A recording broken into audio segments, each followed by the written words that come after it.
Welcome to High Capacity, the podcast that helps you expand your nervous system's capacity so you can have the career and the family and the goals and actually enjoy them. I'm your host, Michelle Grosser. I'm a trial attorney turned nervous system strategist. If your life is full by every measure and your nervous system is feeling it, this is your show.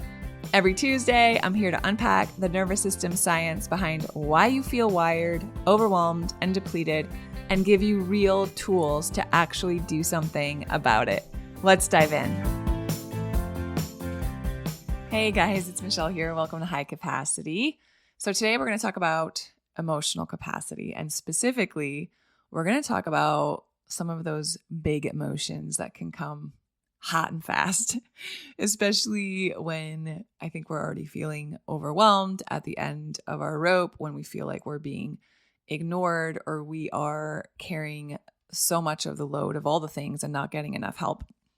And I'm talking about frustration. I'm talking about anger. I'm talking about rage, snapping, irritability, the whole activation spectrum that I think a lot of people out in the nervous system space tell us to just do this breath to calm down.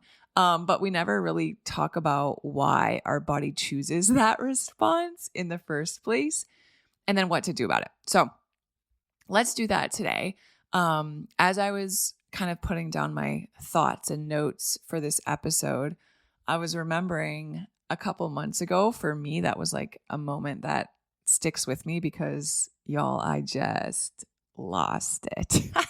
Like that doesn't happen often anymore, thank God, just because I've done so much work with my nervous system and treating and releasing and processing some of that frustration and anger before it gets to the point where I just explode. But I'm human and it still happens sometimes. But man, a few months ago, I took my kids to the eye doctor with me. I had to go get my eye exam and it was time for me to get new contacts. And I didn't have childcare, so I brought them with me. Mind you, they're 7 and 8 at this point, 7 and 9. So it's like, they know how to do this stuff, right? Like we've been to tons of appointments and doctor's visits and all of these different things, and it's been fine.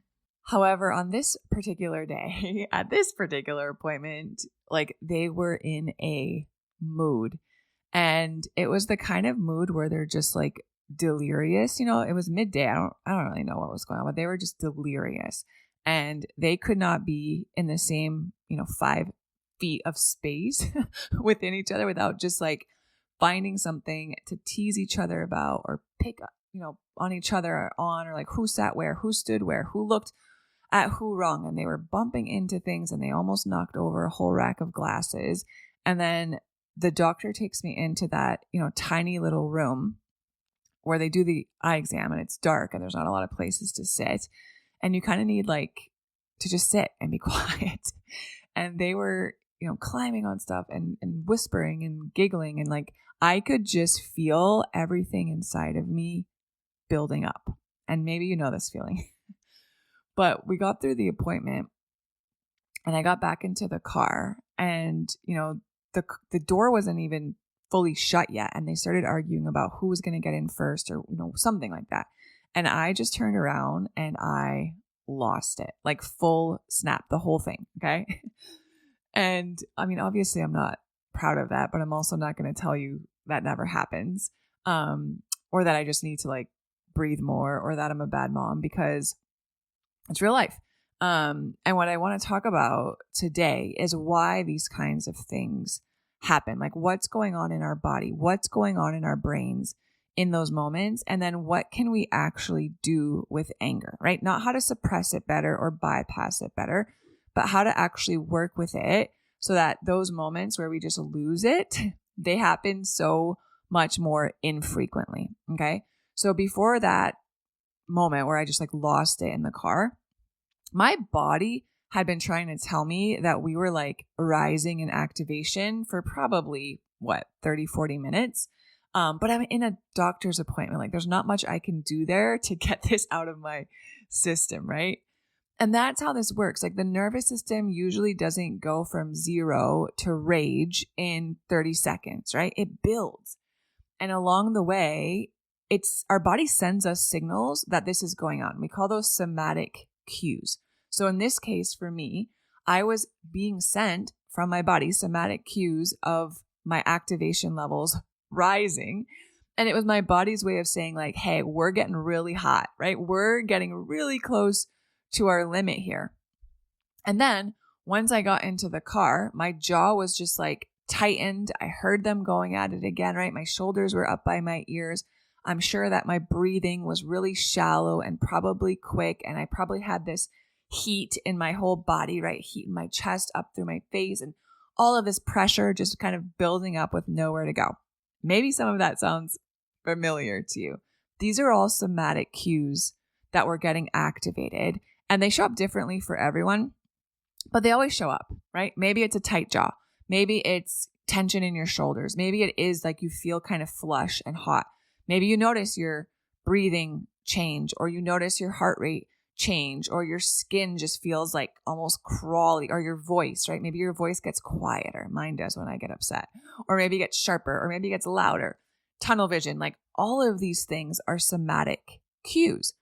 And the problem isn't so much that these cues exist. They're actually useful. It's good that they exist. But the problem is that most of us are so disconnected from our bodies, and we're not really trained or taught to pay attention to these things until we're already at 90% capacity, right? And then by that point, it's like one little thing and bam, the lid comes off.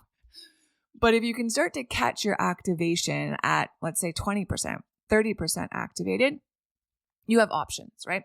If I had not been in the eye doctor's chair or waiting room, and I had been at home or somewhere where I could have intervened earlier, I probably wouldn't have snapped, right? I still would have gotten annoyed, but I would have had options and things to do to let some of that steam off before just losing it. So the idea is that for the most part, we can start to catch this stuff before we're in full blown, Incredible Hulk, and we can interrupt it and intervene, and we have some room to work with. But once we're already at the edge of our bandwidth and about to lose it, we're already in survival mode. And I want to talk a little bit about what happens in our brain at that point. So when our activation, okay, let's say whatever it is, we can use the kids example because I feel like that's really resonant for a lot of us. There's days when the kids just either don't get along, or they're extra whiny, or they're fighting about everything. Or maybe it's not even really the kids. It's just me, right? I haven't slept well, or I have something else that's going on that's bothering me and taking up space. When our levels of activation cross a certain threshold, okay, our body's like, nope, we're beyond the edge of our capacity. At that point, our prefrontal cortex, that's the part of our brain, our learning brain, okay? That's our rational brain. That's our brain that doesn't pop up and snap at our kids, but that's the part of our brain that can sit down and have a conversation and see different perspectives and be logical and all that good stuff, okay? That part of our brain that allows us to respond instead of reacting, once we've crossed the threshold of our capacity, you guys, that part of our brain literally gets bypassed. It goes partially offline. And what happens is that our survival brain takes over.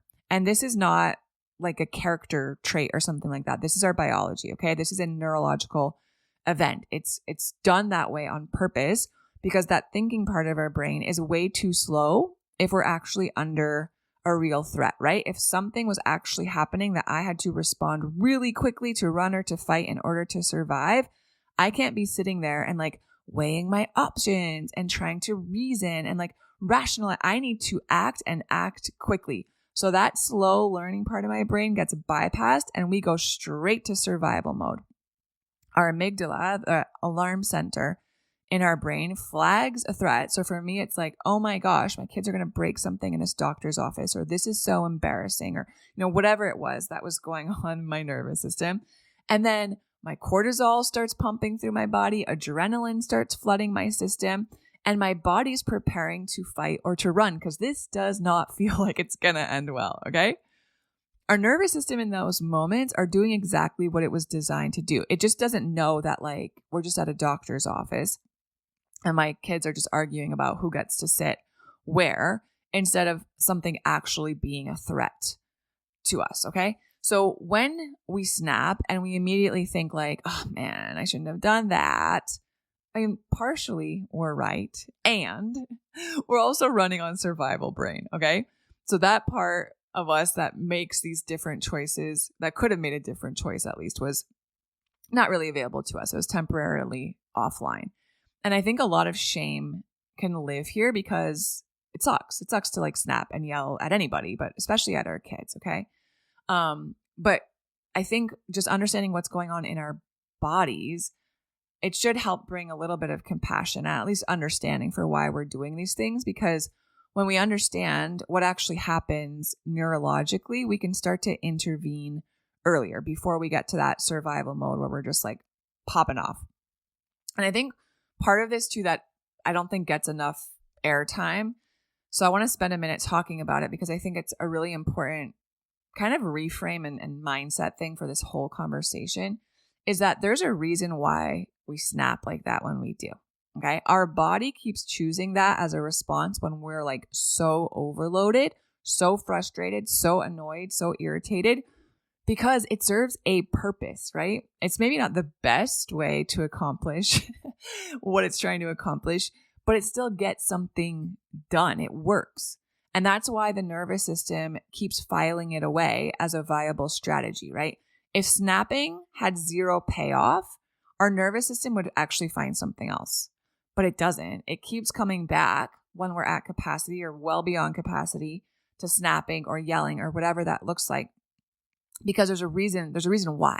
And I think understanding that why is part of how we start to give ourselves better options. So if we go back to my, eye doctor and then snapping in the car moment, let's talk about, for me in this example, but I think this applies to everyone in certain situations, how each payoff played out in real time. So why did my body at that point choose to just turn around and just yell like, stop fighting, or whatever it is I yelled? I don't even remember. The first reason is that in that moment of snapping, when you just like yell or your voice gets louder or you just like, when you lose it, there's a discharge there, right? Like by the time we got to the car, my pressure, if I was a little pressure cooker, like that pressure had been building for 45 minutes in my body. And when I turned around and snapped, so much of that pressure, it released. Okay. The pressure broke. My body got the exit that it had been looking for. And that's a real physiological payoff. All of that tension is mounting in the body, and then bam, finally it has somewhere to go. Is it the best place to go? No. But still, just understanding what's going on and why we do that when it feels like we don't, like something just took over, right? It's like I didn't consciously choose to snap at my kids. I just lost it because my body needed to release some of that energy. The second reason I think we can snap like that when we're really angry is that it gives us a level of space. Okay. So if you think about, it's not pleasant to think about, but just think about like the last time you yelled at your kids or anybody, right? What happens? My kids stopped. Like they stopped fighting. They stopped doing whatever they were doing. And they just kind of looked at me like, deer in the headlights, like, whoa. And their whatever they were arguing about, it paused. And the thing that had been like escalating and building for the last 45 minutes finally stopped escalating. And my nervous system registered that as relief, right? Even though the relief came at a cost for sure, right? It's not pleasant for my kids or for me to yell like that. We had to talk about it after. There was some repair that had to be done. But there's a reason, as far as like just stopping what's going on, that my nervous system knows like, hey, sometimes just yelling at them is the best way in this moment to get this to stop, because this is too much for our nervous system. So that's a second possibility. A third, I think, is signaling the limit. Like something in that moment when I just like lost it communicated to anyone who was watching that a line had been crossed. And I think for those of us, especially women, who tend to please and accommodate and suppress emotions that are uncomfortable, especially things like anger and rage, and try to stay patient, like way past the point that we actually have capacity for. I think that losing it in that way, sometimes that signal is our body doing something that, underneath the mess of it, frankly, is actually quite healthy. Like we need to assert that a limit exists, This is not okay. And you've been crossing this limit for 45 minutes. And granted, yelling is probably not the best way for me to communicate that you've crossed a limit, but my body in this moment cannot think of any other way to do it. And so I snap, right? Because that's a way that I can finally signal there's a limit here and you've crossed it. And then the other reason I think why sometimes it happens, one of the payoffs of yelling or snapping, is sometimes it can help us to mobilize out of freeze response or out of a fawn response. So if you're someone, and this was me for the longest time, when you're starting to get really activated, you tend to go quiet under pressure. Like for me, the more I got upset about something, it's almost like the more all that energy would go, like it would stay in and go down, right? And I would, instead of yelling or whatever early on in that pressure, like I would people please, I would over accommodate. Anger is the opposite of that. Anger is mobilizing energy. So it kind of breaks a pattern of chronic suppression. And the problem isn't the anger itself, right? It's that it comes out sideways and it comes out disproportionately and it comes out aimed at people that, it shouldn't, right? But it's because it had in those moments nowhere clean to go, nowhere healthy to go.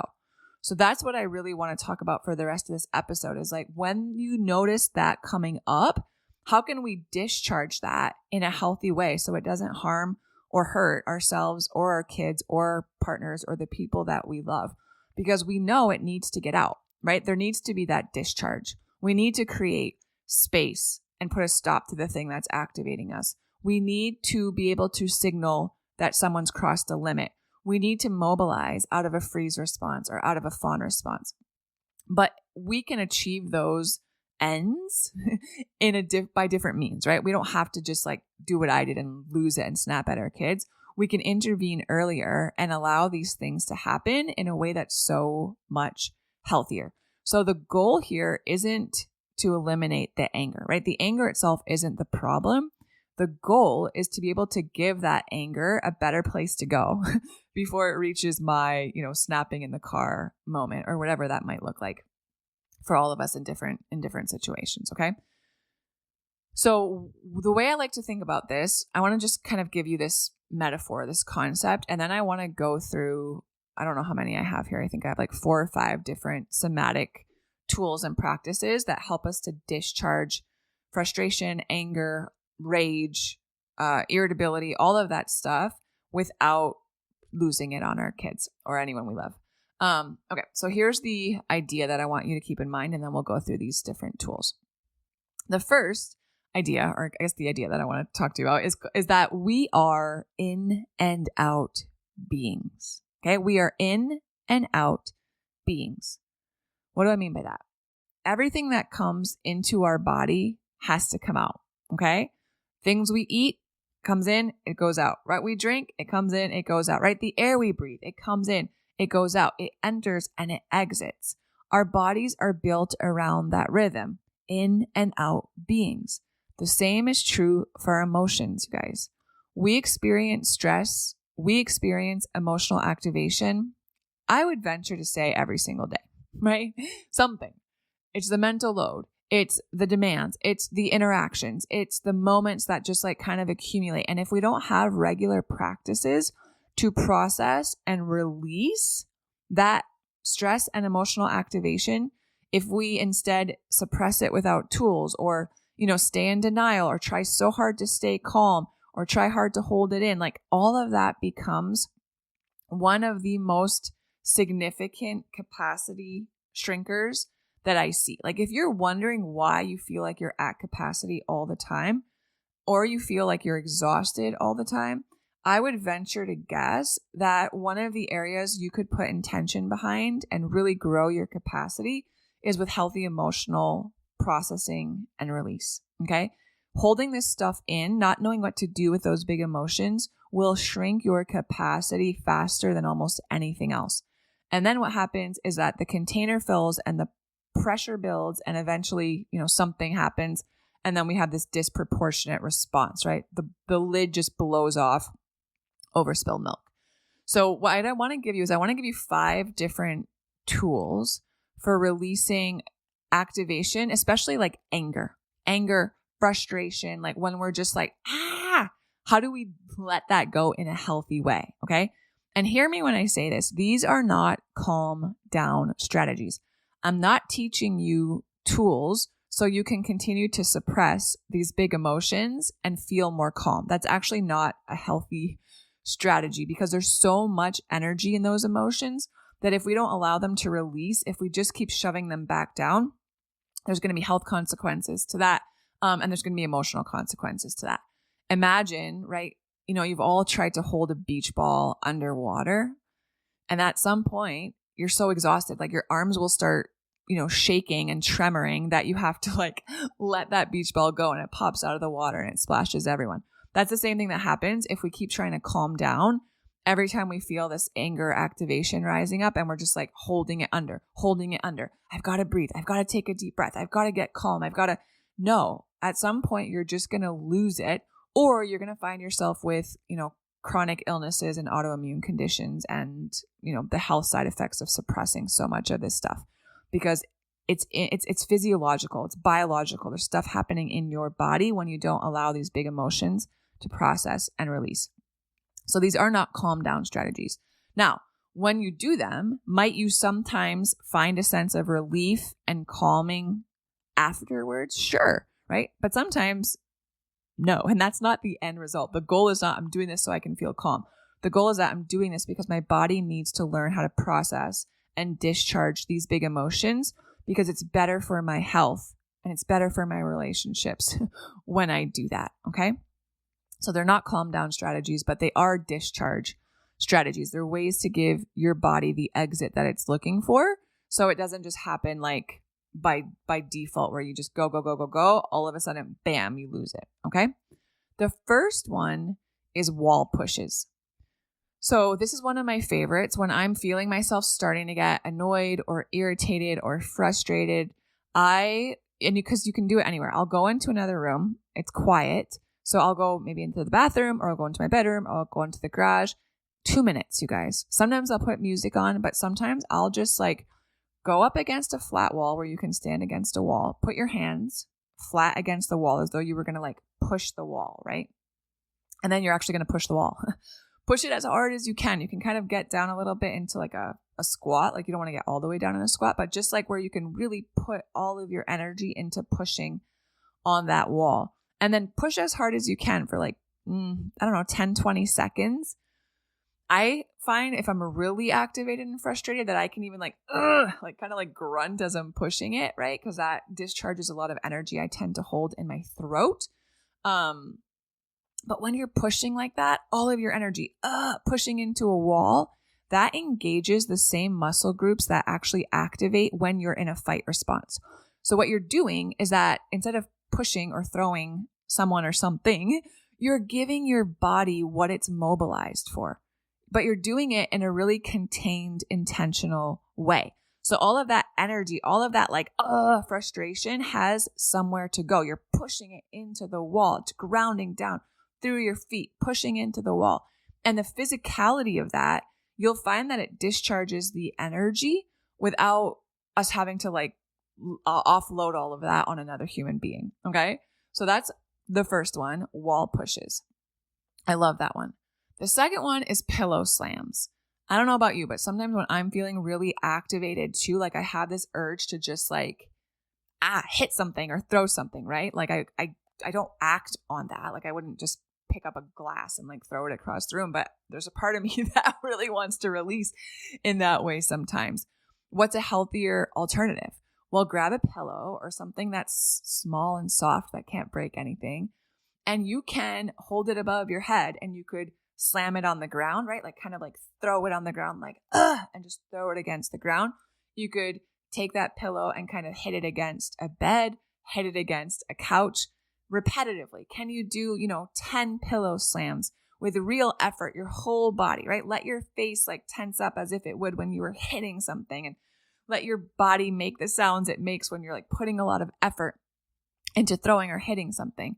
So that combination of, first of all, grip, right? Because you're holding on to something, you're gripping something.